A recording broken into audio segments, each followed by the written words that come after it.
Hello friends, I am Pankaj. Welcome to our channel. तो दोस्तों आज लेके आया हूँ मैं कोऑर्डिनेट ज्योमेट्री का पार्ट नंबर सेकंड। तो दोस्तों अपन जानेंगे आज कि यहाँ पर चतुर्थांश मतलब क्वाड्रेंट जो है किस किस तरीके से बनाए जाते हैं, किस किस तरीके से वैल्यूज यहाँ रखी जाती है। तो दोस्तों आपको पता है कि ये वाला अक्ष है आपका एक्स, ये है positive x, sorry negative x मतलब माइनस वाला, ये है y प्लस में, ये आता है y नेगेटिव में, है ना। तो दोस्तों आप जानोगे कि किसी बिंदु की स्थिति को अगर मैं यहाँ पर x, y से शो करता हूँ, ठीक है, तो यहाँ पर दोनों x और y जो है दोस्तों पॉजिटिव और पॉजिटिव में आते हैं, ठीक है। और जब यहाँ लेके आओगे दोस्तों इस क्वाड्रेंट में, ये फर्स्ट क्वाड्रेंट हो गया, चतुर्थांश हो गया, ये सेकंड हो गया और ये थर्ड हो गया और ये हो गया दोस्तों फोर्थ क्वाड्रेंट, ठीक है। तो यहाँ दोनों पॉजिटिव में रहते हैं और यहाँ पर x नेगेटिव में रहता है और y जो है पॉजिटिव में रहता है, ठीक है। इसके बाद इस वाले क्वाड्रेंट में माइनस एक्स माइनस वाई मतलब माइनस और माइनस में रहेंगे x और y। जब यहाँ आऊँगा तो दोस्तों x तो पॉजिटिव है लेकिन y जो है माइनस का है। तो इस तरीके से इनका जो है निर्धारण किया जाता है। तो उम्मीद करता हूँ कि ये क्वेश्चन आपको समझ आया होगा कॉन्सेप्ट। अगर मैं क्वेश्चन कहूँ कि यार कोई बिंदु जो है P 3,4 है तो ये किस चतुर्थांश में आपको मिलेगा। जी हाँ दोस्तों, किस चतुर्थांश में आपको मिलेगा। तो आपका आंसर क्या होगा दोस्तों कि यहाँ x माइनस है, y पॉजिटिव है, x माइनस और y पॉजिटिव, ठीक है। तो दोस्तों कौन से क्वाड्रेंट में है, सेकंड में। क्लियर। यदि मेरा क्वेश्चन हो कि यार आप बताओ माइनस का 5 और माइनस का 6 जो है बिंदु कौन से चतुर्थांश में मिलेगा, तो आपका आंसर होगा सर दोनों x और y जो है ये फोर्थ क्वाड्रेंट में, सॉरी थर्ड वाले क्वाड्रेंट में जो है माइनस में होते हैं। तो दोस्तों इस चतुर्थांश जो है इसका आंसर हो जाएगा थर्ड, यानी ये तीसरे चतुर्थांश में मिलेगा।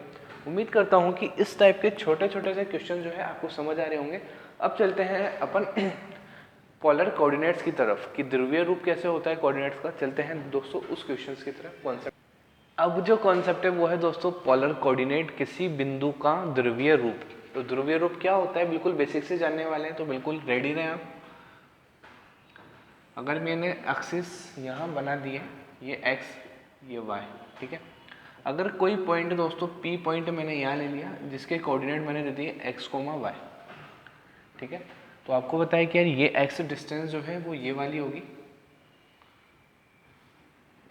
और ये जो होगी दोस्तों वो ये डिस्टेंस होगी y, ठीक है। ये चीज आपको बताएं। अगर मैं इस पॉइंट का मूल बिंदु के सापेक्ष दूरी निकालूं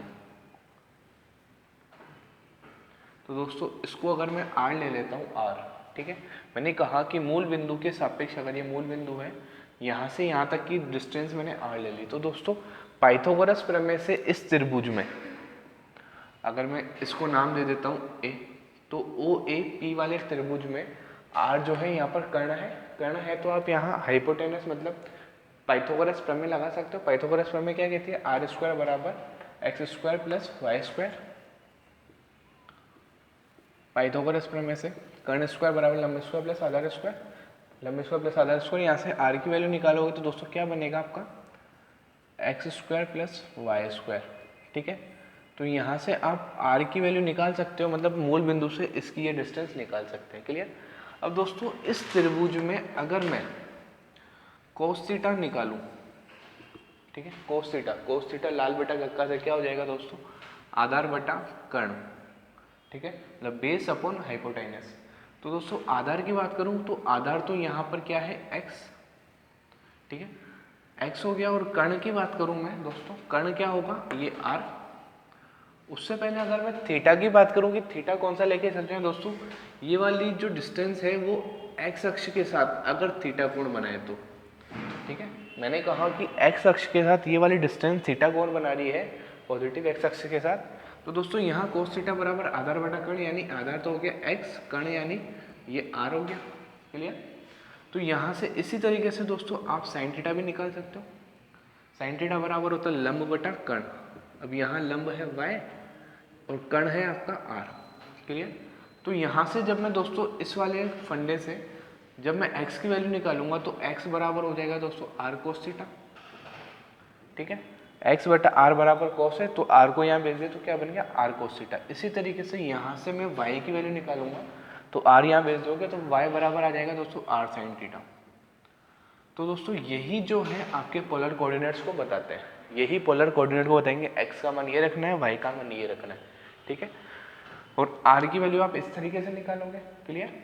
इसी तरीके से आप थीटा की वैल्यू जो है दोस्तों वो कैसे निकालोगे वो भी जान लो।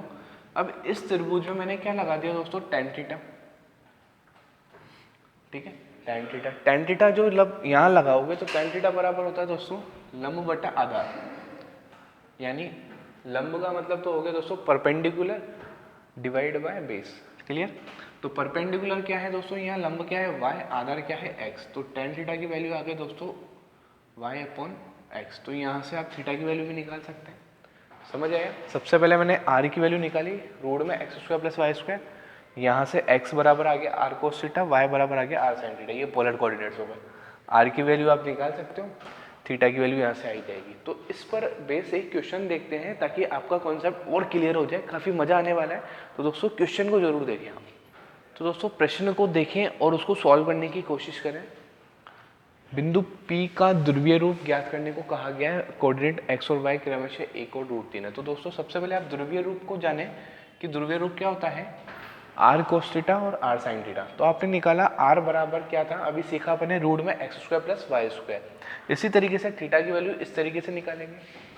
तो सबसे पहले मैं r cos theta r sine theta की जगह यहाँ से मैं आर की वैल्यू अगर निकालूँ, आर की वैल्यू होगी रूट में एक्स स्क्वायर, 1 का स्क्वायर 1, √3 का स्क्वायर 3, तो रूट में 4 बाहर आके बना देगा दोस्तों 2। तो आर की वैल्यू तो आ गई 2, क्लियर। इसी तरीके से दोस्तों टेन थीटा की वैल्यू निकालोगे थीटा के लिए, तो y अपॉन एक्स यानी √3 डिवाइड बाय x यानी 1।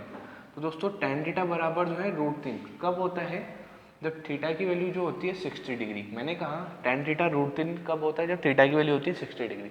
तो दोस्तों यहाँ से r की वैल्यू भी 2 आ गई, थीटा की वैल्यू 60 डिग्री आ गई, ठीक है। अब आप ध्रुवीय कोऑर्डिनेट मतलब ध्रुवीय रूप देखोगे तो ये होता है आर कोस थीटा, आर की वैल्यू हो गई 2, कोस थीटा, थीटा की जगह आपको रखना है 60 डिग्री, ठीक है। इसी तरीके से आर साइन थीटा, आर की वैल्यू है 2 और थीटा की वैल्यू आ चुकी है दोस्तों 60 डिग्री। तो ये जो है इस बिंदु के पोलर कोऑर्डिनेट्स हैं, ध्रुवीय रूप है। इसको सॉल्व नहीं करना है दोस्तों, सॉल्व करोगे तो फिर से यही कोऑर्डिनेट मिल जाएंगे आपको, ठीक है। तो जब भी ध्रुवीय रूप पूछे तो दोस्तों इस क्वेश्चन को यहीं छोड़ देना है सॉल्व करके।